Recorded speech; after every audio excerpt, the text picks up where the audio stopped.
वाळवणाच्या पदार्थाची सुरुवात करायची म्हणलं की सर्वात आधी बनवल्या जातात ते म्हणजे सांडगे।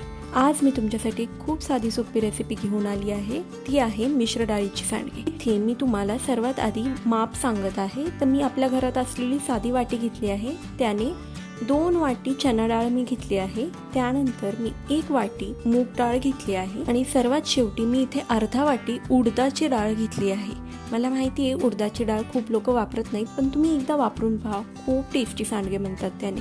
सगळ्या डाळी मी एका भांड्यात काढून घेतलेल्या आहेत। मी इथे एक कॉटनची ओढणी घेतली आहे, ती मी चांगली पहिली भिजवून घेतली आहे। त्यानंतर मी त्याला चांगलं पिळून घेतलंय आणि त्यानंतर त्या ओढणीने मी चांगली डाळ पुसून घेते, जेणेकरून डाळीवरती असलेले पावडर किंवा काही घाण असेल तर ती निघून जाईल। मी इथे भरडून बनवत आहेत सांडगे, तुम्ही भिजवून सुद्धा बनवू शकता, ती एक वेगळी कृती आहे, ती मी रेसिपी लवकरच शूट करून तुम्हाला दाखवेल। तर सांडगे ना मोस्टली 2 पद्धतीने बनवले जातात, एक असते मिश्र डाळीची पद्धत आणि एक जे प्युअर सांडगे असतात ते मोस्टली लोक ना मटकीच्या डाळीचे पण बनवतात, पण आमच्या घरात कोणाला इतके मटकीच्या डाळीचे सांडगे आवडत नाही, म्हणून आम्ही मोस्टली मिश्र डाळीचे सांडगेच बनवतो दरवर्षी आणि ते खूप छान होतात।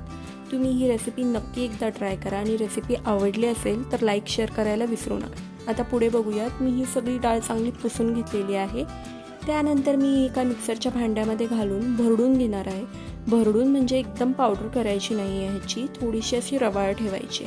इथे तुम्ही बघू शकता मी किती जाड डाळ पण त्यात ठेवली आहे। जाड डाळ असेल ना की सांडगे छान पडतात, टोक छान येतं त्याला, असं एकदम वडा झाल्यासारखं नाही होत आणि छान लागतात, ते क्रिस्पी होतात, म्हणून थोडीशी अशी रवाळच वाटून घ्या डाळ। आता ही सांडग्यांचं पीठ तर तयार आहे, आता आपण यात बघू की काय काय मसाले घालायचे।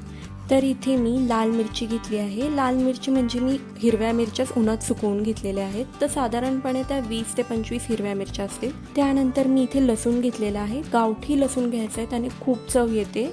मी इथे साधारण 30 ते 40 लसणाच्या पाकळ्या घेतलेल्या आहेत आणि 2 चमचे जिरं घेतलं आहे।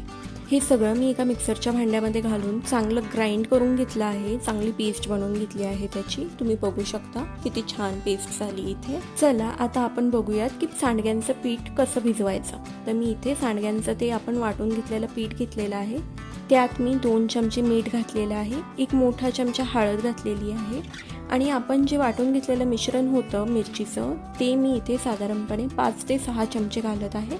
तुम्ही तुमच्या आवडीनुसार घालू शकता, तुम्हाला केवढं तिखट हवं आहे त्यावरती।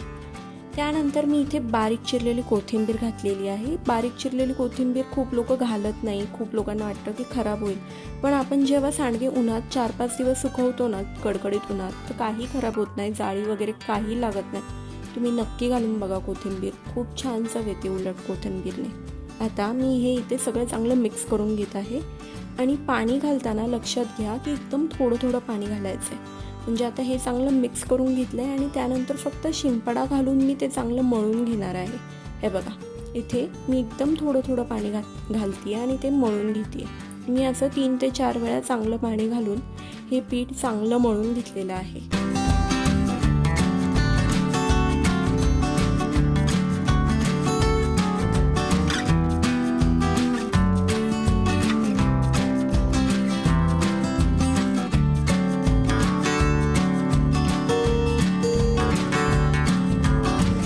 इथे मी चांगला असा गोळा करून घेतलेला आहे सगळ्या पिठाचा मळून। त्यानंतर पीठ असं मळायचं आहे की खूप कडकही नाही आणि खूप मऊ पण नाही, मीडियम असं जे असतं ना तसं मळायचं आहे। जर जास्ती पाणी घातलं तर ते पातळ होतं आणि आपले जे सांडगे ते चांगले पडत नाहीत, ते पाणीदार होतात। आता मी हे सांडग्यांचं जे पीठ आहे ते मी अर्धा तास भिजत ठेवलं होतं, म्हणजे साईडला ठेवलं होतं। त्यानंतर मी इथे सांडगे घालायला घेते। आता सांडगे घालायला घेताना कधी पण हात ओला करून घ्यायचा आणि मग ते पीठ तोडायचं आणि त्यानंतर बरोबर बोटांच्या साहाय्याने असं छान टोकदार सांडगे तोडून घ्यायचे।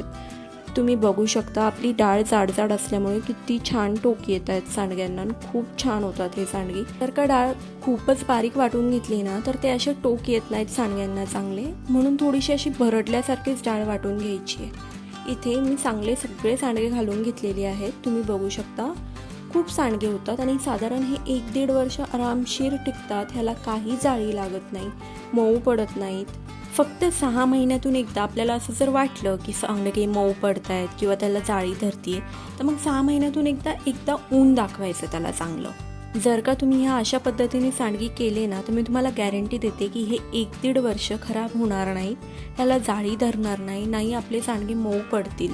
इथे मी सगळे सांडगे तोडून घेतलेले आहेत. मी साधारण 2 दिवस कडकडीत ऊन ह्या सांडग्यांना दाखवलेलं आहे आणि ते 2 दिवसात चांगले सुकलेले आहेत. तुम्ही बघू शकता किती सुंदर डोकं आलं आहे ह्याला.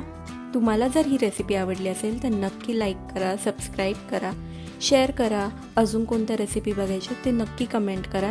तुमच्यासाठी अशाच नवनवीन रेसिपी घेऊन येत राहील. धन्यवाद.